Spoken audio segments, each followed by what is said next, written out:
haunted caves of Wheezin and...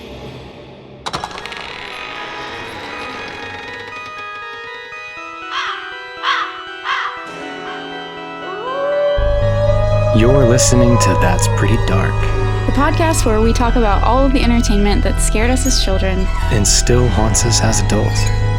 So grab your flashlight and join us as we take a frightfully nostalgic look over our shoulders and under our beds and in our closets.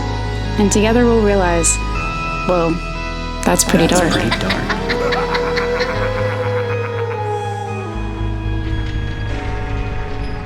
Speaking of super creepy, desolate, abandoned places. Because that's what we're going to be speaking about. Absolutely. But I don't know if you've seen it, but Yellow Jackets is f***ing awesome. No, I haven't seen it. You should. I've heard that. I've been watching people it. Tell me that. I'm like halfway through season 2 and I'm pumped about season 3. I don't know. It's been great. Are 3 seasons out now? No, it's in production. Okay. Much like Severance, because I'm kind of I've heard that's good too. Losing it, but I don't have a date for the Severance season premiere. It's all coming. A lot like this episode, because we're here. We're back. We're back. And I'm so sorry we didn't release on time last week, but things happen. Had some pretty unforeseen circumstances pop up. Life happens, and we're just glad to be here, being pretty dark with you now. My name's Christian. My name's Kalyn. And you're listening to That's Pretty Dark. Captain of unforeseen circumstances. Yeah, life's been pretty dark for both of us. So we're going to do what we always do and jump into the pretty darkness of our childhoods. With our flashlights. Like these kids in these underground caves. This will also be our first episode to premiere with our new cover art, which you have hopefully now seen if you clicked this. So we are super pumped about that and really excited for a new era of That's Pretty Dark. I think it's a good omen. Me too. A good premonition. We'll call it that. Of things to come. I'm very excited. Anytime we get to talk about Hey Arnold is like my favorite. So Dude, I'm ready. For real. And I'm already nostalgic for last summer with all the fun, spooky summer horror vibes we were throwing around, kicking around. But I feel like this is a pretty good launch. For spooky summer. Wow. It's back. It is back. Yeah. We're going to talk about some haunted islands, some fun ghost stories to get into tonight. We're just convincing you ahead of time, listener. You're going to have a good time. Specifically, the legend of Wheezin Ed. This is season 1, episode 13B. It might be 12B, but most things say 13. 13. And because we're partial to 13. I prefer that, yeah. A few of those are going to pop up tonight, too. 13s? Yeah. Nice. Not 13s, unfortunately, but not like your 13th birthday. 13th birthday, 13 Tower of Terror rides. Nothing's going to top that in terms of a plummet from the 13th floor. But despite the confusion around what number episode, unanimously, everything says November 18th, 1996. So, okay. The IMDb summary. Arnold and the gang set out on a quest to find the hidden treasure of the mysterious Wheezin Ed on Elk Island. Pretty succinct. That's all. I have nothing to add to it. A lot more happens, but that's the summary. That is what happens. That's true. And paraphrased from the fandom wiki, the legend of Wheezin Ed is remembered by all fans to be the most disturbing, and the episode contains the creepiest scene in the entire show, when a man exploring the caves comes across human skulls stuck on pikes, with lit candles placed on top of the skulls.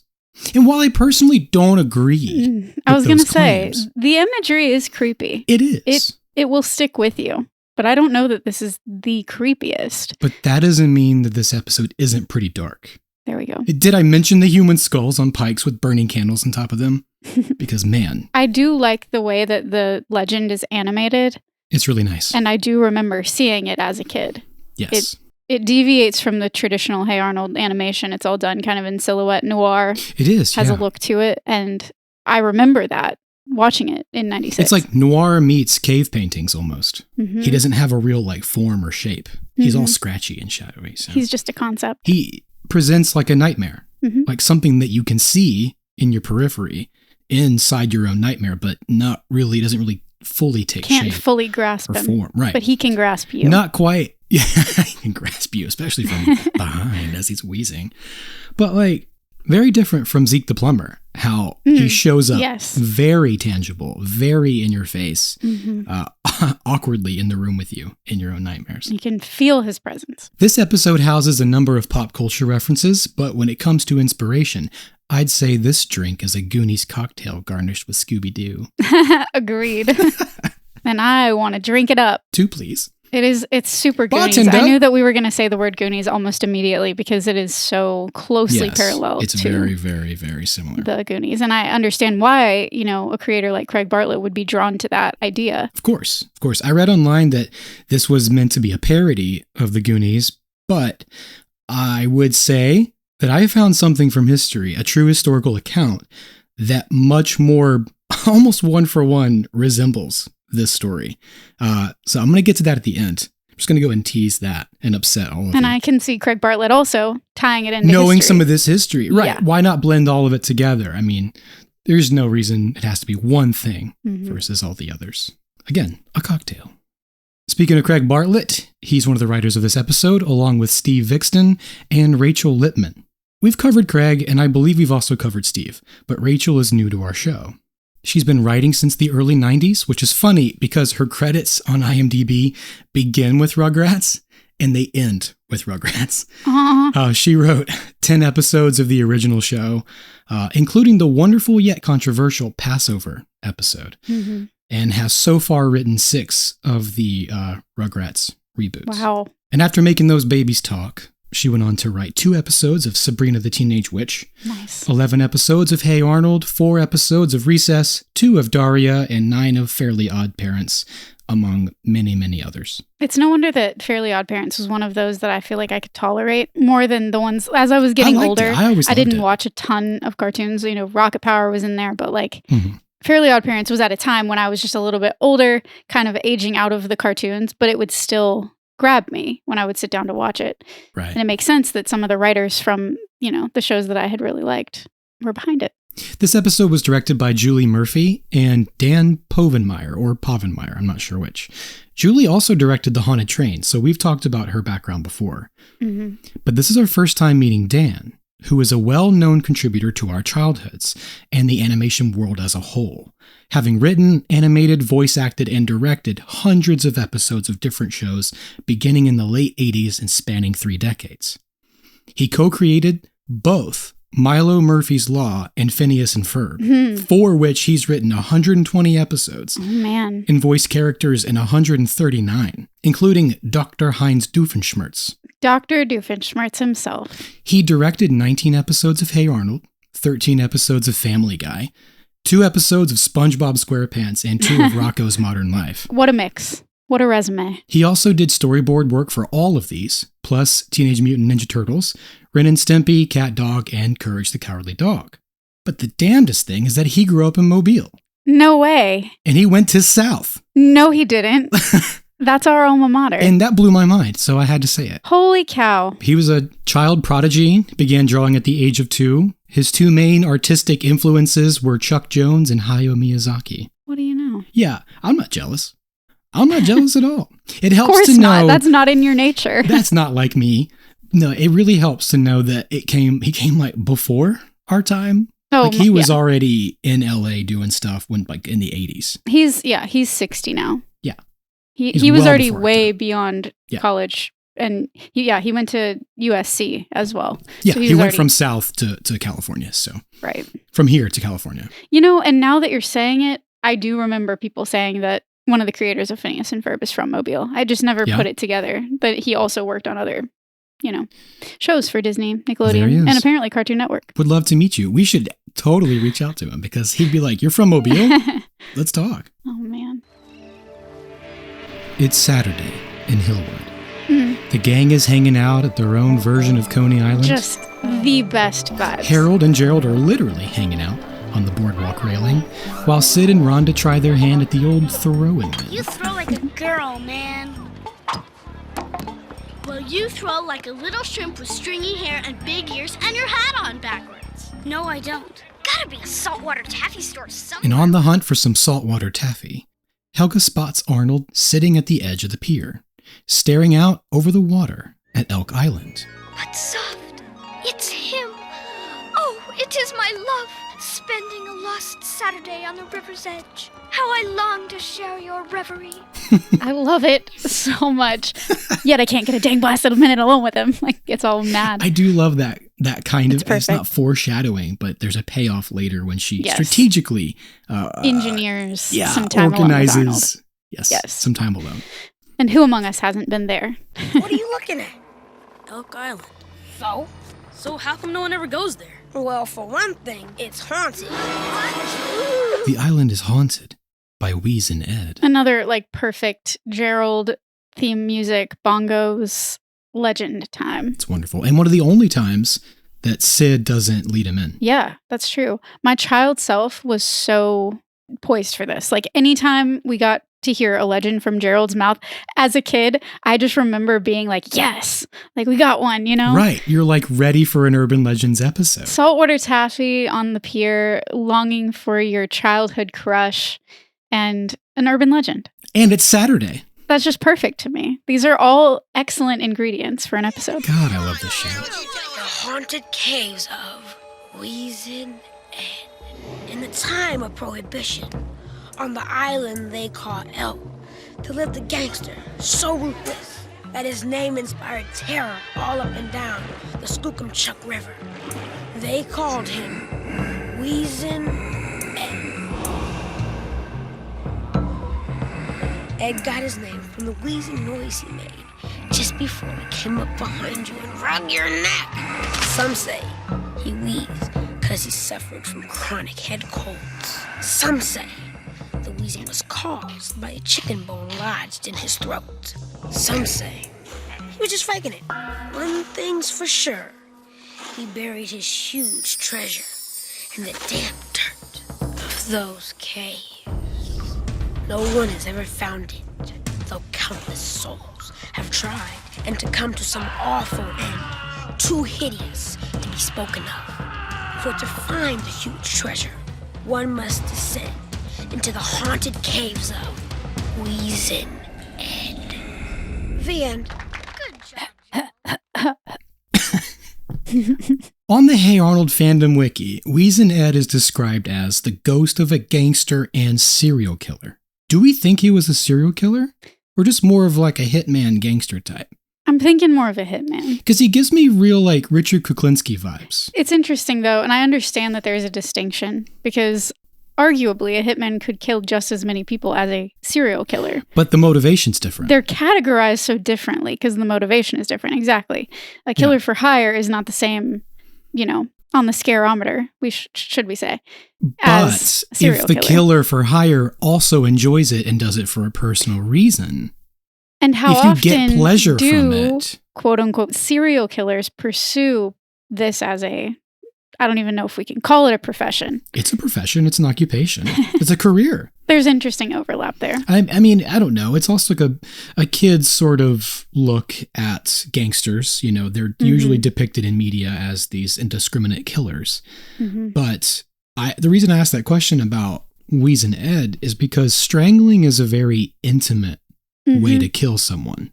Yeah. It's a little bit too personal to be indiscriminate in who you're murdering. Although, it brings to mind the Scranton Strangler. The Boston Strangler. Or, you know, the Boston Strangler. But still specifically... There definitely are serial killers with this as their MO. But see, if a serial killer is strangling someone, it's for a personal reason. Whether or not they know the victim. It's intimate. Exactly. That's the distinction for me. If you're killing as a hitman, I don't know if you're going to strangle. We're just jumping right into the murder today. Well, Gerald did it. Gerald brought us here. He's the one who did it to us. I was 5 when this episode came out. I was 5 years old. And that's why we're here today. It's just an interesting look. And yeah, pretty dark legend, guys. That's why we're talking about it tonight. I did really appreciate some say he just made it up. He was just faking it. He was just faking it. But what isn't fake is the Skookumchuck River. I wondered. I'm really glad that you're letting us know. It's a real river in Washington. Okay. It flows between Lewis and Thurston counties. Nice. And this river was probably very well known to Craig Bartlett, you know? Absolutely. He put in what he knew. Exactly. And it had a fun name. Win-win. Skookumchuck. Sneeush. Sneeush. And on that... nautical horn sound. Nice. You want to talk some haunted islands? You looked up a list. You found a list of haunted islands. Yeah, so this whole concept made me think of like a lot of different things that I've seen spoofed over the years. Other islands that we know of that are said to be haunted and there are legends around them. Yeah. And I didn't know what all you'd be bringing, but I thought, at least this article could give us some baseline for a haunted island and what that might entail. Oh, I'm just bringing the one big one. Perfect. Bringing the one big This is a website called Passport Symphony, and we'll probably be reading quite a bit from it, just word for word, because it's just a list of 12 haunted islands around the world that you would not want to visit, and I am pretty sure they're right. I would rather not. I would rather do my traveling in this chair with all our Darkling friends in tow. I don't need to be setting foot on the shores of any of these islands. Sign me up. I want to go. Well, the first one on this list is a pretty obvious one. Yeah. And everybody's probably screaming it at their Spotify or their Apple Have right you now. ever heard of Alcatraz? And that is Alcatraz in the US of A. I've seen it. I haven't been there, but I've looked at it. And yeah, there have been movies made about this one. The legendary Cell Block D, there, was called The Hole. A lot of people that are hearing this have probably toured Alcatraz. I never have, and I would. To be fair, of all the islands on this list, I would probably tour Alcatraz. Immediately just a lot of people have, and they've all come out just fine, right? Immediately. And obviously, there's like a lot of paranormal activity that has been seen at this prison, and it's kind of one of the central locations in the U.S. of what they call dark tourism. So yeah.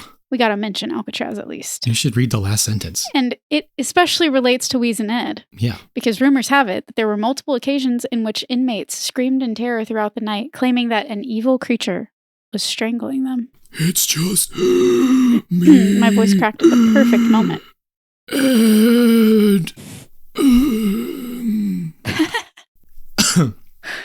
Okay, this one I've heard about before. Me too. Isla de las Muñecas, Mexico. Mm-hmm. Back in the 1950s, the only resident on this island was Julian Santana Barrera. One day at the shore, he found the body of a little girl who drowned under mysterious circumstances.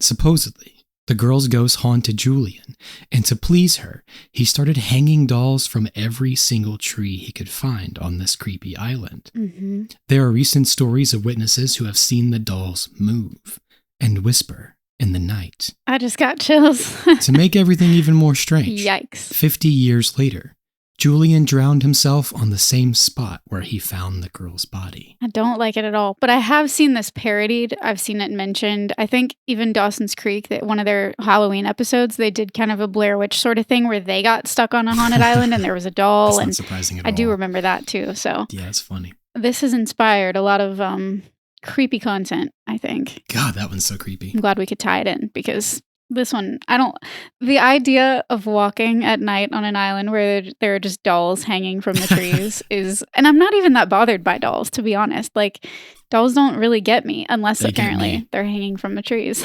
They get me every time, especially the ones that whisper in the night. The next one on the list is Isle of Wight in the UK.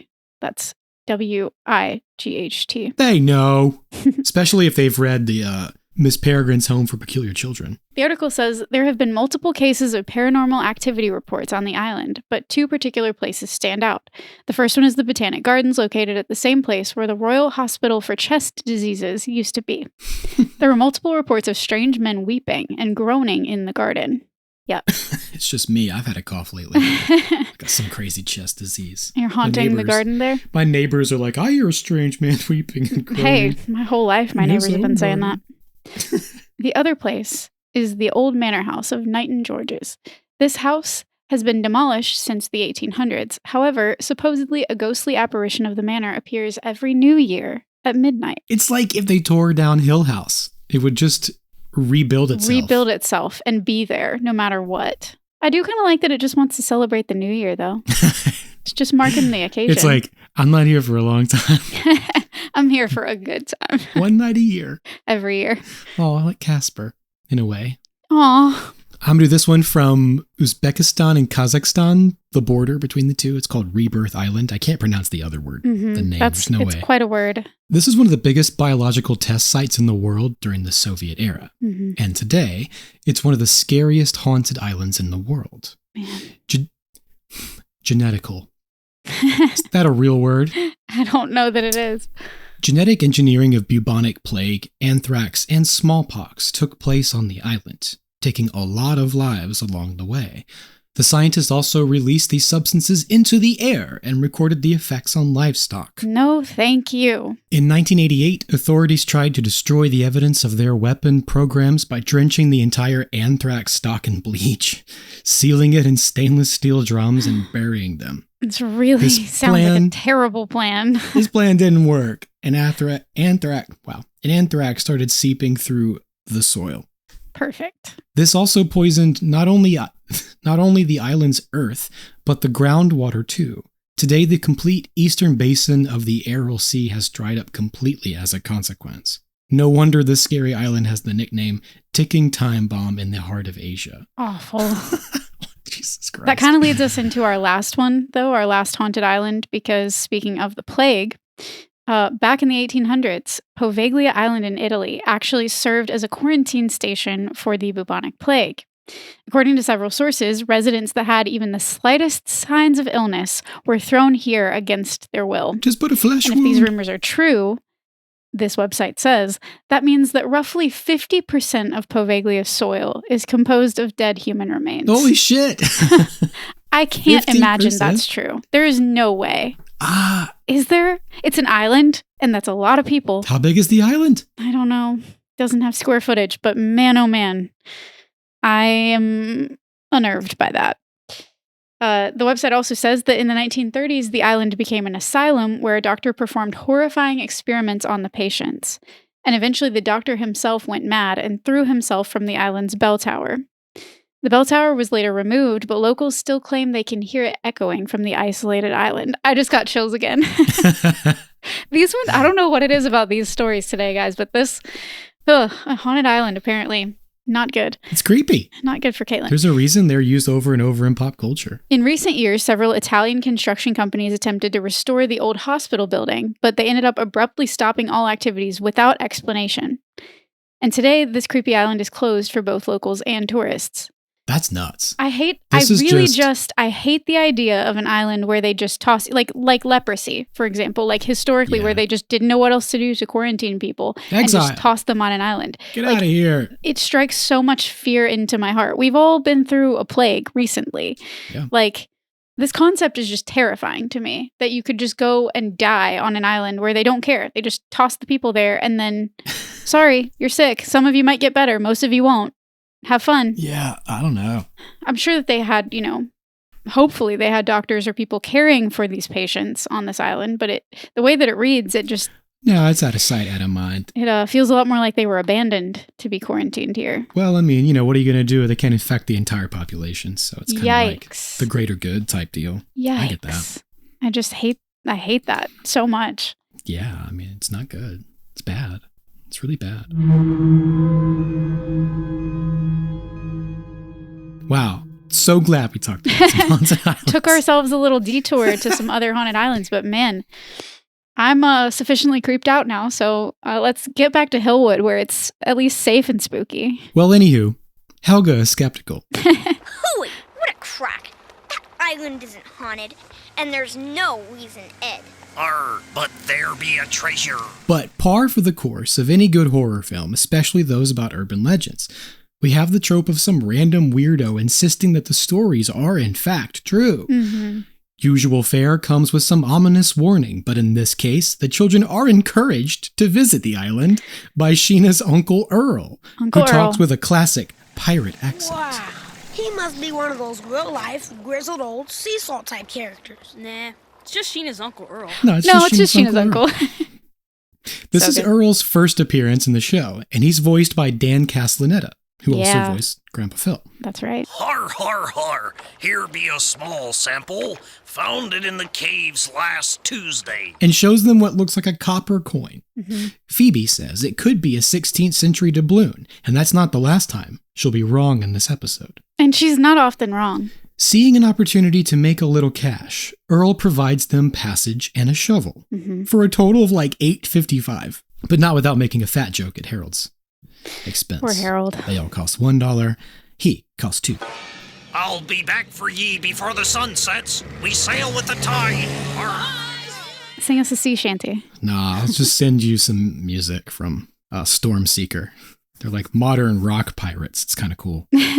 And as the gang navigates the island, they find more coins along the way, guiding them to the mouth of the cave, where numerous signs offer an ominous warning. Stay out, keep out, do not enter, cave is haunted, stay out. Mm-hmm. Hey, you guys, if there's buried treasure, it's probably in there. It's true. If we know one thing from fiction, that's usually where the treasure's at. The signs telling you to keep out. Come inside, there's treasure. And it's a good thing they all have flashlights, randomly, conveniently, because the cave is dark. You don't bring a flashlight when you go to the pier to get saltwater Coney taffy? Island? No, sure don't. Well, these guys do. They're always prepared. I wish I was that prepared for anything. Me too. If I always had a flashlight on me, I mean, we do with our phones, but I guess we that's do, don't different. we? But not back in the 90s. We always have a flashlight, and much to our childhood math teacher's chagrin, we all have a calculator. You're not always going to have a calculator. Oh, yeah? Bet. Yes, we do. There are numerous tunnels leading deeper underground, and the kids don't know which way to go. And the other thing that they don't know is that they aren't alone down there in the dark. Mm-mm. But we'll get to that in a bit. Ugh. So they argue about which way to go, and true to Scooby Doo fashion, Helga strategically suggests they split up into pairs of 2. Always pairs of 2. And here we have another example of the rule of 3, plus an alternate 4th. We have Sid and Rhonda, Gerald and Phoebe, Helga and Arnold, plus the scaredy cat Harold, who counts as 2 kids, according to Earl, and guards the entrance. Why can't I go with Harold? 'Cause I gotta guard the outside, that's why. On account of I'm bravest. I like how he says on account of this or whatever. That was such a staple in my childhood vernacular. On account of? That's how I talked. On account of. I mean, I still do, but that's a little more tongue-in-cheek now. Just a little. That reminds me of Fixin' to? No, it's a blend of 3 different words. Used to could? I think something like that. Used to could. I say that. I say that unironically all the time too. There's a number of things that we Southerners say that don't actually make any sense. Yeah. But Harold's not Southern. No, I'm just saying it reminds me of that. Mm-hmm. And not only do they all conveniently have their flashlights, but Arnold also has a bag of jelly beans. Can't go anywhere without his bag of jelly beans. To be fair, though, this is something he could have picked up on the pier. Well, I was thinking he did. Mm-hmm. Probably next to the saltwater taffy. That Helga couldn't find. If Helga was nice, she could have just asked him where'd you get your jelly beans? And he'd say, at the saltwater taffy stand. You want to go? And that could have resulted in a whole different ending. They could have gotten hot dogs and ices and had a great time. Wow. But anyway, that didn't happen. Now they're stuck in a cave on a haunted island in the dark. And Arnold uses his bag of jelly beans to leave a trail to follow back if they get lost. And this is a very nice reference to Hansel and Gretel. Yes. Except later, instead of birds eating up the breadcrumbs, it's Harold. Eating the jelly beans. Maybe Wheezin is just dead. No ghost or nothing. Yeah, right.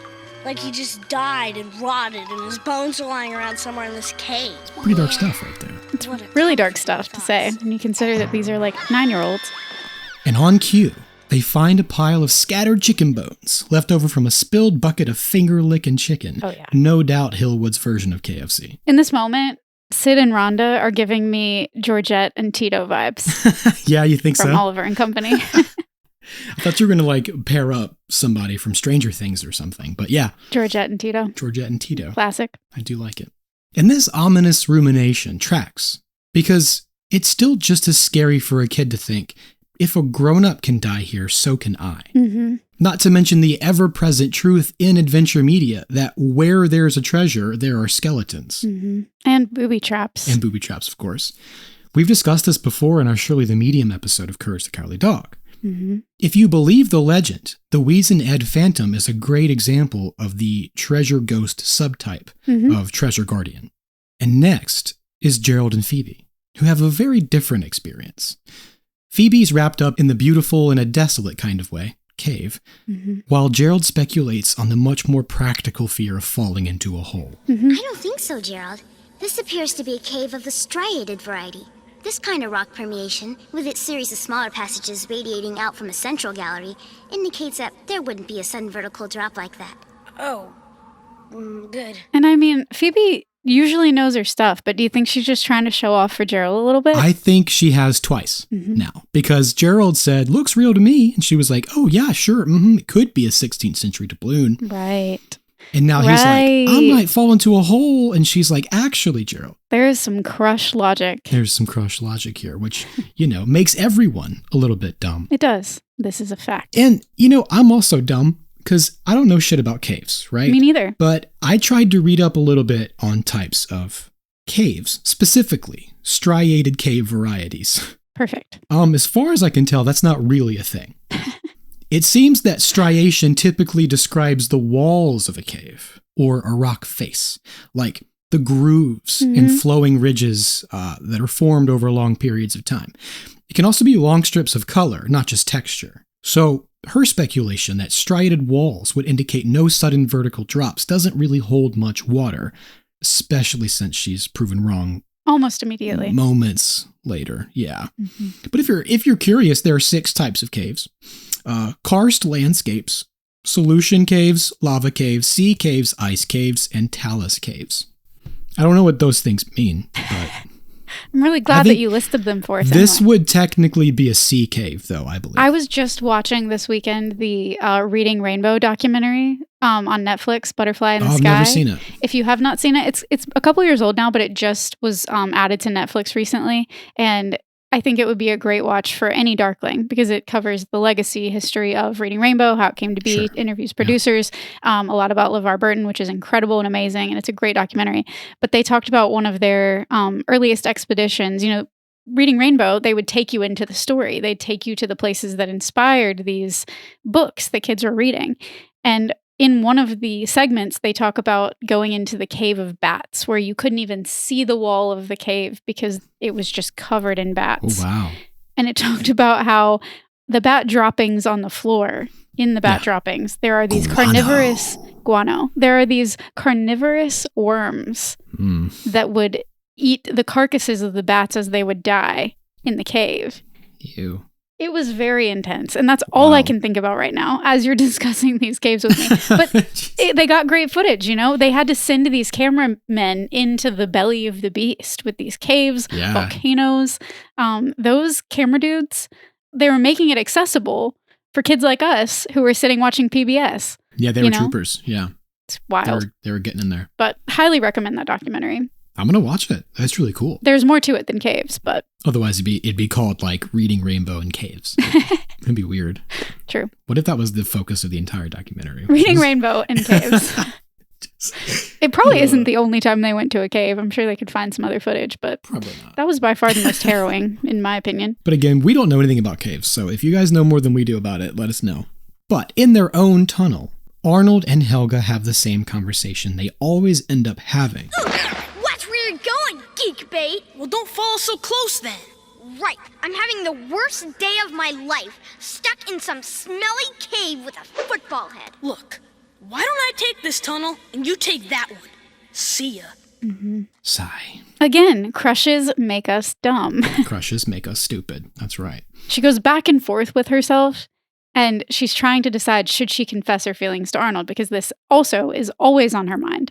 Right. And after she's berated him for so long, we get this little momentary monologue with her face glowing in the flashlight. Why can't I speak the truth to the one I love?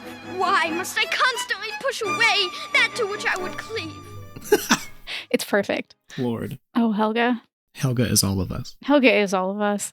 So Arnold suggests they split up themselves. And quite tellingly, he finds cave paintings that look a heck of a lot like Brainy, playing with a dog. Wait a minute. You hear something? Hear something? It's Wheezin! Helga's screams bring the others running, and when Arnold asks Brainy what he's doing there, he says, Something. One thing I really appreciate about this episode is how disappointed Arnold gets when he realizes there's probably no such thing as wheezing it. Yeah. That the scariest thing that happened so far was just Brainy sneaking up behind them as usual, which he did in the Haunted Train episode. These are just a couple of many times that Brainy sneaks up at the worst time. But I identify with Arnold so much in this episode. it's no secret that I'm super disenchanted with the reality of existence. I think a lot of us I was about to say, feel that way. That is a common trait among us Darklings. We're all pretty disappointed with how the world works. Otherwise, this podcast wouldn't exist. But seeing the disillusionment come over Arnold just really hit home for me this time. Like, he was so eager to find a shred of proof of the supernatural or an ounce of excitement that comes with true adventure, and it's just not gone. Like, he was having a rough day. He was already sitting on the pier looking out. He was already like Andy. He's just feeling like a loner. Yeah. And he was just looking for something more that day. And he thought he was about to have this adventure, which he ends up getting it. But I understand in the moment, because usually if it's you or me, we're going home disappointed. The adventure ends there typically. You know, that's another parallel, I think, kind of to the Goonies. Yeah. Where they're looking for something more. They're looking to be part of something bigger than themselves. They're, they have that childlike they can't desire let go. to find this. Yeah, they can't let go of the idea. And they have this childlike desire to like find it's more than a treasure. It's not about the treasure. It's about the legend. What it represents. It's about the Ouroboros of life and the circle of, like I get it. It's about finding something else. God damn it, I get it. I get it too. That's how I feel. Do, which is another reason It's not about the treasure. It's never been about the treasure. It's like my favorite. It's never about the treasure. It's never about the treasure. It's because our time is now. This is our time. This is our time down here. Our time down here. That is absolutely what it's about. It is never about the treasure. Except for maybe to like Scrooge McDuck or something. Or Eustace. But not to me. Not to you. Not to the Goonies and not to the Arnolds of the world. Not to the Goonies or the Darklings. One and the same. What's the difference? I want to find the skeleton guarding the buried treasure. I know you do. I want to hear the raspy breath of the wheezing specter echoing along the striated cavern walls. I know you do. I want to pull up the covers at night knowing there's a haunted island out there just a skipping stone's throw away from shore. Well, it's a good thing we talked about them earlier. I know. They're not near my shore, but it's fine. Our town's haunted enough. We do have enough ghosts here. Actually, it's kind of nice. You still probably have a ghost a stone's throw away. I have a ghost in my house right now. Maybe I do too. And Arnold isn't always eager to believe in fantastical stories, but in this episode, at least, he's like us. He truly, really desperately wants to believe. That's a very interesting, dynamic, because he is often the one that keeps their feet on the ground. Right, like with Friday the 13th episode in particular. There are times when he deviates. There are times when he wants to believe it. And this is one of the most prominent, I think, of those times. He's usually looking for the reality behind it. Yeah. And this time, he was looking for something else. Something about this he wants to be true. And I think it's mostly because it makes the mundanity of real life that much more bearable. Scary stories have always made real life less scary. Yes. That's kind of why they exist. That's their function. Right. Within our, the human, experience. Absolutely. Again, why we have this podcast. Praise Thor the Thunder God. Praise Thor the Thunder God. Praise Thor the Thunder God. Which is funny because I read on, again, the fandom wiki that the reason he says that is because Nick shows at the time couldn't take the Lord's name in vain. Whoa, really? I don't know if that's true, but that's what it says. Hays Code holdover. That's what it says on the wiki. I don't Hays really Code know. Holdover. But he says this, right? Because he's hungry as usual, and he spots Arnold's jelly beans on the ground and begins gobbling them up, one by one, venturing into the cave. And if there wasn't a Wheezin Ed, then I guess there really isn't any treasure. But Arnold, walking away in his disappointment, ironically falls through a hole and down a sudden vertical drop, proving Gerald's fears correct and Phoebe's knowledge wrong. Exactly like the water slide in the Goonies, the gang falls down a shaft that empties out into what Phoebe called the Central Gallery, and they all land on heaping mounds of copper coins. The treasure! In other words, The treasure of Wheezin Ed! They found it. And you mentioned Scrooge McDuck earlier. They all briefly turn into Scrooge McDuck. Playing the piles of money. Or Eustace and his brother's totally f***ed box of money. Yes, that one too. They dance on the piles. They make treasure angels. They bury each other like it's sand. These are all impulses we would all have, I think. It doesn't matter what. It's a pile of leaves. Right. It's a pile of pennies. And they all generally celebrate their good fortune until Gerald realizes how much the treasure actually looks like fake pennies. But who'd be stupid enough to do a thing like make counterfeit pennies? It's time, friends. to meet Vic and Maury. Earlier, at the same time the kids were being ferried across the river, the infamous Hillwood criminal duo, Vic and Maury, landed on the opposite shore of Elk Island in their rowboat. Talking aloud as bumbling villains tend to do in these situations. They do, always. They're always talking aloud. They are. With no discretion whatsoever. This counterfeit penny operation was a great idea. Yeah, and setting it up on Elk Island was a stroke of pure genius. So they tell us what they're doing, but no kid's gonna go, counterfeit pennies, got it. No. What counterfeit means? I mean, hey, I probably knew what counterfeit meant. Oh, I didn't, for sure. I'm a late bloomer. We know. In a lot of ways. We know. But why Elk Island of all places? No one will ever come snooping around here thanks to that Wheezin Ed baloney. Yeah, Wheezin Ed. What a laugh. Vic and Maury are voiced by John Mariano, who's been acting since the 80s, with shows like Matlock and The Unnaturals. He appeared in The Sopranos and many other TV dramas, but we're much more interested in the voices he performed for characters in things like Toxic Crusaders, TMNT, Where's Waldo? Various Batman installments, The Animaniacs, Pinky and the Brain, Angry Beavers, As Told by Ginger, etc., etc., etc.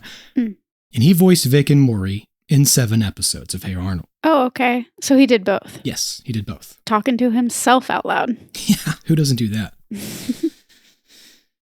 Just me? No, I do it all the time. I just say I'm talking to my cats. Yes, I talk to my cats, but... And you do that when you have guests over and you talk to your pets, or you go over to someone's house and they're talking to their pets, but you know they're talking to you? Yeah, that'll happen occasionally. That's a thing. It's another layer of communication. There's a name it's a for weird this. Thing people do. There's a name for that, in psychology. If you guys know, I find myself doing it when I have company and I cringe at myself. This is Vic and Maury's 3rd appearance, but it's their last as a main antagonist. So, these 2 dumb shits sneak inside the cave with their dog that we never see again, and their massive bags of copper coins, ready for another day of incredibly tedious and idiotic scheming. Tedious and idiotic scheming. Hey, that's what this podcast is all about. Yeah, I was like, this sounds familiar. Is that my job description on all of my social medias for Ghost host. Ghost host. Tedious and idiotic schemer. Incredibly. Don't forget the incredibly. In the pit of the cave. Come on, Maury. Let's take these into town and trade them for some supplies. Surrounded by mounds of copper coins, Vic and Maury are hustling their grift. Maury says they've spent more than $900 on copper so far. And he's real tired of chiseling faces into the coins, so... What's your point? Look, maybe we should move up to counterfeiting dimes, Vic. Oh, what are you, a big shot now? Next you'll be talking about making quarters. Come on, you bum, let's go. Writes itself. And this is all such a ludicrous idea, and I love it. I love this so much. It is absolutely absurd. It's genius. And there's so many layers to thinking through how this would work and why it's stupid in the first place. Yeah, it's true. But it's true that it is dumb as hell. So layers of stupidity. I did a little digging. Some idiotic scheming of your own. I did some of my own idiotic scheming from the Fandom Wiki. Pennies haven't been made with that much copper since 1982. Now they're mostly zinc. However, copper pennies are now worth 2 cents more than their face value. Which, talk about how dumb I am, I didn't know that's what face value meant. Face value. Face value. The face on the coin. The money. Face value. Yeah. Face value. I'm so stupid. I am so dumb. I don't know anything. That is why it is that kind of stuff. I love there doing are darklings this out there that are going, oh my God, face value. Face value. I looked this up, and it's true. As of May 28th, 2024, the 1909 to 1982 Lincoln copper penny melt value is a little more than 3 cents. These coins are 95% copper and 5% zinc. And post 1982, Lincoln pennies are made with 97.5% zinc and 2.5% copper. They figured out that the zinc... They switched it. They flipped it. Was just as good. Well, the thing is, copper is expensive. And it's a total waste of metal on something that's supposed to cost only 1 cent. And therefore has virtually no value. So these guys should be taking something with no value and faking its larger value. But instead they take something with value. With actual value. And they're effectively devaluing it. and passing it off as something essentially worthless. And if these are actually 100% copper pieces, they should be trying to counterfeit original mint pennies from the 1700s. Those would probably be worth like a ton of money. I don't really know how much. More than... But really hard to counterfeit. 3 cents. I don't think their chiseling skills are up to that task. But those were larger. I think they were the size of like $half. And they couldn't have been made very well 300 years ago. Yeah. Also, the age of the penny. Think about how over time they could do something, literally melt it as best they could, hit it with a hammer, and it would probably say, look hey, 300 years old. This is a vintage penny. It's worth a lot. I'm telling you, look, I got some idiotic schemes going on in my head right now. I think we can really turn this into something pretty lucrative. It's got to make more money than podcasting. But in all seriousness, if you guys really want to try your hand at counterfeiting coins, you should take Maury's advice. Go for quarters. That's a joke for any of you authorities listening. Specifically, pre-1965 quarters, or dimes, or silver $half or silver dollars before 1965. Those could earn you a pretty penny. Nice. Fun coin fact. The most valuable Lincoln penny is worth $2 million on the collectibles market. Oh. Another fun coin fact. The most valuable coin ever minted is the 1933 Double Eagle.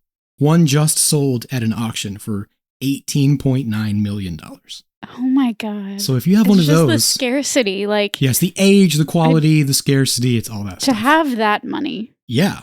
To spend that much money. Just to like buy a coin with on that? A coin. To care that much about a piece of metal? To have the luxury and privilege to care that much about a coin collection.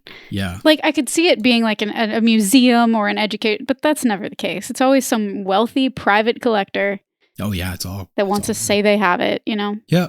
You hear they're going back down to the Titanic? That billionaires. I did hear that.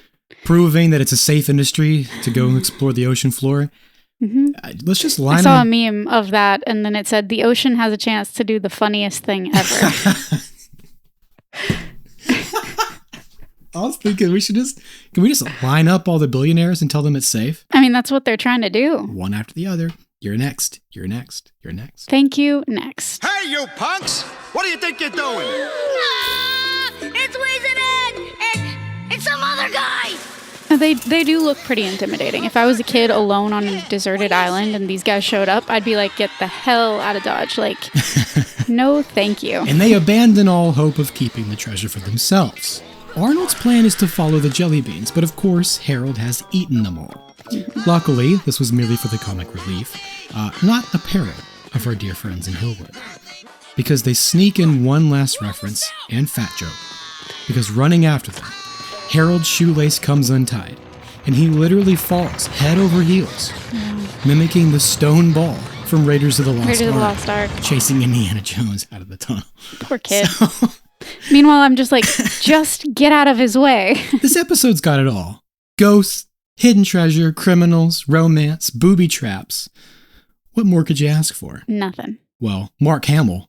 Oh, right. That's what. Mark Hamill. That's what I meant to say. All right, freeze. You two are under arrest for the running of an illegal counterfeit penny operation. Nuts. That's right, folks. When Vic and Maury finally catch up to them, they're stopped by the police. And Mark Hamill voices the cop with no shoes on. I also noticed the no shoes. And I was like, yeah, he got out of a boat. And Such a funny choice to have him in no shoes. And his pant sleeves are his pants are wet. Dirty. Yeah. Rolled up and wet. Is he pant sleeves? Are they pant legs? They're definitely pant legs. His pant sleeves. Got his pant sleeves all muddy. Somebody just heard you say pant sleeves and they're like, man, I missed having Christian around. Right. Now get those kids in the boat pronto while I read these two clowns their marimba rights. Why did he say it like that? Oh, it's just a play on Miranda rights, of course. Yeah, but it's for what reason? Because it's funny and it's, I don't know. I have no idea. I don't know why you would choose that word. Like, it wouldn't be just funny. Say Miranda rights. It wouldn't be funny, though. Just I guess. Be a real life cop and go, I'm going to go read these two guys. Well, then Miranda what would have been funny would be like replacing it with a different name or something. Marissa Wright. You know? I mean, yeah, but then the sanctity of the real life aspect of it being based off of a real court case. Yeah. Would be sort of like rubbing dirt in the face of Miranda. I mean, is it worse than Marumba? I don't know. I don't know why I'm choosing to zone in on this, care. but I thought it was a strange choice. I think it's funny. I don't know why you care so much. It's just stupid enough to work. You know what I mean? Just a cop, a donut-eating cop. He just eats donuts, right. Yeah, I get it. He's got his pants sleeves rolled up. They're muddy. Have mercy. Have marimba. Mambo number 5. Marumba number 5. How'd you find us? This character tried to pass off one of your phonies. Arr, tipping the serving wench at Ivar's Fish and Chips. I want to go to Ivar's Fish and Chips. You can. It's a real local seafood restaurant chain in Washington. Perfect. I don't know that there's one called Ivar's Fish and Chips, but there's Ivar's Acres of Clams, Ivar's Fish Bar, Ivar's Salmon House. I still can't eat anything, but oh, what I would give for some fish and chips. Ivar's Seafood Bar, Ivar's So Mokilteo Landing. Yet another moment for Craig Bartlett to slip in some Washington Absolutely. lore. Yep. Love it. Haunted caves. Doy. Yeah, I guess there really isn't a Wheezin Ed. I don't know, Gerald. Just don't know. But as the episode comes to a close, we hear the strained laugh of some unseen presence echoing out of the cave. There are two schools of thought here. The most prevalent, of course, is that this cliffhanger is the common trope of real after all. Cave hanger. Cave hanger. Cliffhanger. Cave. Because it's not a cliff. It's a cave. All right, But stop anyway. the recording. Quit the podcast. Move on with my life. These are all good decisions. It's over now. I killed it. Thank you. You're welcome. Hopes and dreams crushed. Yes, the common trope of real after all, which circumvents the discovery that the legend isn't true by revealing to us kids that it is in fact true. Much like the end of the Haunted Train episode. I was going to say in that. which we see irrefutable proof that the conductor's spirit does ride the ghost train on the anniversary of the train's crash. Yes. Playing his unearthly accordion and singing the spectral blues. Hey Arnold has a way of wrapping it all up in a bow. This isn't real. These things don't exist. And then when you're not looking. And then always giving us a closing moment of doubt.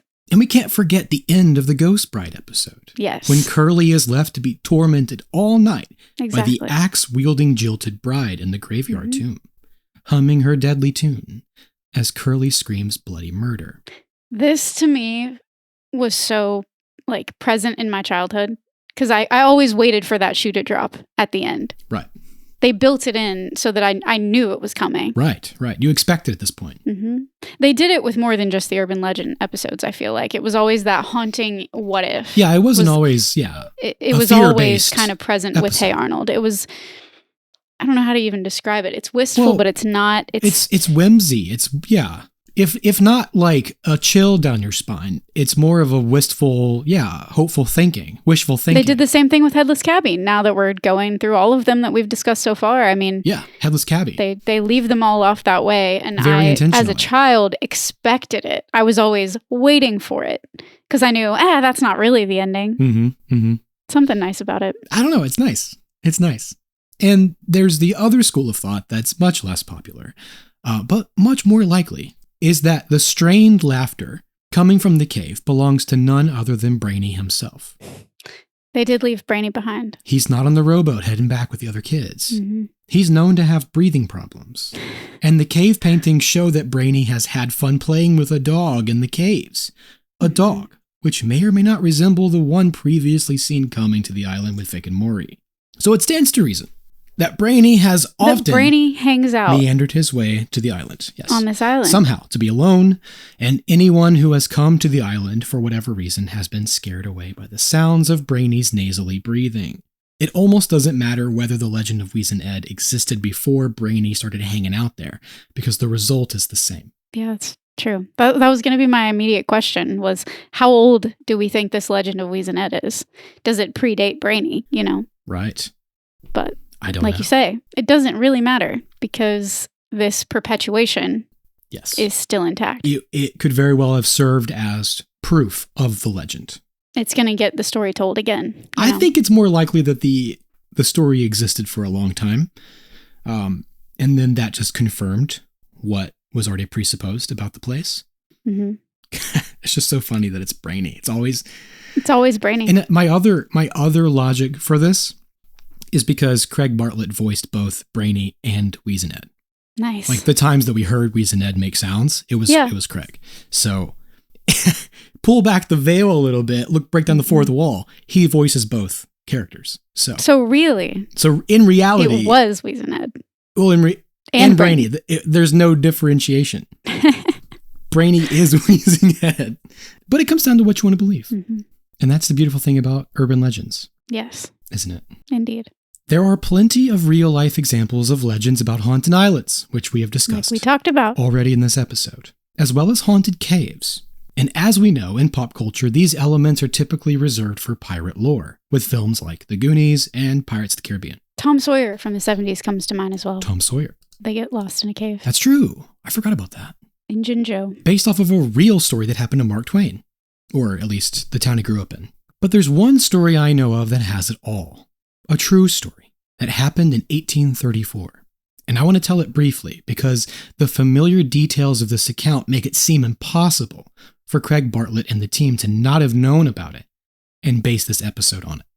This information comes from a newspaper column written for the Naracoorte Herald in July 1891. It was printed in 3 parts across 3 weeks, and the title of the first installment was The Ghost of Dead Man's Isle. Dead Man's Isle tells no tale. But you're about to. Oh yeah, it sure does tell a tale. And this retelling of the tale that was told. And I want to tell the whole story because it's one of the most incredible things I've ever read. Damn. But I'm going to save the bulk of it for our Patreon. Okay. Suffice it to say, this story is like if Arthur Conan Doyle wrote an episode of Scooby Doo. Except it actually happened. Well, you got me sold. Just off the coast of Port Arthur, in Tasmania, Australia, there's an island known today as the Isle of the Dead. Back in the 1800s, though, it was simply called Dead Man's Isle. The article says the island has caves and chasms and awe-striking precipices. Originally inhabited by Aboriginal Tasmanians, the island was transformed during the era of British colonization into an Australian convict burial ground. Mm-hmm. See, Port Arthur was a penal colony from 1833 to 1877. So back in 1834, when these events occurred, very few graves had been dug so far. 13. 13. In fact. Now that the lovely islet had been set apart for burial purposes, few persons landed on it unless they had business to perform. Cemeteries are not the most cheerful places, and when one gets the reputation of being haunted, when it is broadly stated that one or more of the defunct residents in the silent city have taken a notion to walk, it is still more avoided. That made me laugh. Yikes. Give me a murder ballad called Walkin' in Silent City, please. I was just thinking, who wrote that song? Was it Johnny Cash? Whispers of a ghost being spotted on the island began circulating in September 1834, after the burial of one particular convict, a man the article writer describes as the blackest villain who has ever been formed in the shape of a man. Oh my God. He was a burglar, murderer, and cannibal. But he'd escaped the gallows by dying by his own hand. It must be this suicide whose unquiet spirit wandered occasionally on the mortuary island. So thought many of those who believed in the supernatural. And there was going to be another execution on September 6th, so a corporal and 3 privates went to the island to dig the grave by moonlight, rather than waiting for the hot sun to rise the next day. And that's when they saw the apparition of a large man, standing on the edge of one of the cliffs. This must be a human monster they looked on, the article says, for it was gigantic in proportion. They watched the figure in terror for a few moments as this apparition grew fainter and fainter until it vanished altogether. And the corporal said, "That was nothing mortal. I could see the stars shining through its body." A few days later, on September 13th, a lieutenant and 2 sub-officers went out on the water for a fishing trip. They lost track of time, and around midnight, they found themselves under the gloomy shadow of the cliffs of Dead Man's Isle. They kept fishing until the lieutenant glanced up at the cliffs and saw the same human-like apparition standing on the precipice. Now, he didn't believe in ghosts. He wasn't superstitious, so he rowed closer to the island for a better look. A little stitious. Just a little stitious. So he could see that the figure had a long white beard, and although the legend said the ghost was that of a convict, the spirit appeared to be wearing civilian clothes. Multiple searches were conducted on the island to see if some clue could reveal the truth behind the mystery, but weeks passed without any luck. Then, on October 13th, the lieutenant attended a dinner party and, needing some fresh air, stepped outside where he overheard a conversation between two men who were laughing off the idea of the island being haunted. One of the men revealed he's been using light and mirrors to project the illusion of a ghost on the rock faces, trying to frighten away the increasing number of people visiting the island now that it's being used as a cemetery. Holy Scooby Doo, Batman. Yeah. And after a Sherlock Holmes level investigation, the truth is revealed. There's a secret cave entrance, accessible only by boat, and these two men have been using the island and its caves for their smuggling operation. They found a large number of casks containing rum, gin, brandy, whiskey, and tobacco, not to mention all the evidence to suggest that the white-bearded man, Robert Penfold, had been living there for some time, including his bed things, a vast collection of books to read to pass the time, and the mirrors he'd used to project his ghostly image onto the rocks. And there are so many bits of irony and coincidence to this story that we don't have time to get into all of them. But the main one is that Penfold was a convict who'd escaped from that prison 6 years previous. Whoa. And his accomplice had known him in a whole past life before all this, when they were part of some mutiny plot. Wow. And he came and helped him escape because he found him there in prison. I will say, these crooks are a little bit smarter than the ones we see in Hillwood. Yes, 6 years smarter, for sure. All that to say, if no one on the Hey Arnold team knew about this story, then this is one hell of a coincidence. And if we ever have Craig Bartlett on the show, I want to ask him about this in particular. Mm-hmm. And I also want to ask him if there's any truth to the Wheezin legend. But perhaps the main takeaway from this episode is that it doesn't really matter, because the kids still had an adventure regardless. Mm-hmm. Arnold still got what he was looking for. Yeah. Maybe the only real truth we need to keep in mind as we go about our lives is that there's always adventure waiting out there for any one of us, willing and brave enough to seek it out. Adventure is out there. It's out there. And that's all I've got on Wheezin. Wow. And this legend of a haunted island. What a wheezin' good time this was. I'm wheezing. I've been coughing and wheezing and trying not to die. But man, we did it. We did it. We did it again. We did it again, and I, for one, am always grateful for the opportunity to return to Hillwood. Dude, and, absolutely. Hear from this whole bunch of kids that raised us, really. They really did. Well, we just grew up with them. They were our peers. Yeah, they were a little bit older, so they were a little bit wiser than us, and they knew what to do about things, and we just learned from them. Mm-hmm. You know? So next time you're on a deserted island and you find some counterfeit pennies, you know exactly how to handle it. Yeah. Yeah. I'll say. I'm going to Ivar's get me some fish and chips. Yeah, that's right. And not with any of the coins I found in the caves down there. They won't get you very far. This is our time. It's our time down here. Well, guys, I hope that was as fun for y'all as it was for us. Yeah. Thank you so much for kicking off our summer. Spooky summer. Yeah, spooks. For sure. We may or may not have the return of a That's Pretty Dark favorite. Are you afraid of the dark? It's in the name. There's so much to look forward to. And we hope that you all are looking forward to it with us. I can't wait. I've missed it so much. Me too. It's summertime. Summertime. Mm-hmm. Living ain't easy. Yeah, that's right. It's good. It's a better song. It's a much better song. Well, show us some love. Go to our Patreon. Patreon.com/TPD podcast. If you'd like to join us on Patreon, you can join some of our new friends that we need to shout out. Thank you so much for your Patreon contributions. Sasha P. and Alex. Thank you so much. Thank you so much for joining us on our Patreon. We apologize that we were a bit delayed in your thanks on air, but doesn't mean we love you any less. And again, if we've skipped anyone, let us know that we forgot about you. Yell at us, please. We're only human. We'll fix it. We're just dumb. We have idiotic schemes, and that's really the best we can do. You can also join us for $0.00 on any of our social media accounts. That's true. That's Pretty Dark Podcast on Instagram. That's Pretty Dark on TikTok for now. Yep. Still. Going strong. And you can find, what we're up to. We try to post on there. we're doing what we can, and we're happy to be there with you when you join us there. Life's hard.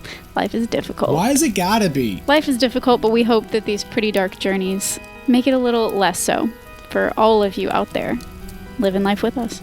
Thanks for listening, guys. We appreciate you. We will see you again as soon as we can. Thanks for being here for us. We're in this together. That's You're right. never really alone. Never really alone. Bye now. Bye. Bye for now. Thanks for listening to That's Pretty Dark, written and produced by Christian Baxter Mott and Kalyn Andrews. Our music is composed by Jonathan Simmons, and our art is provided by Paige Garland at Power Girl Illustration. Join the collective nostalgia and follow us on Facebook and Instagram at That's Pretty Dark Podcast. Share your experiences and let us know what shows, films, or villains still haunt you from childhood at that'sprettydarkpodcast@gmail.com. Remember, you're never really alone. So until next time, sweet dreams, everyone.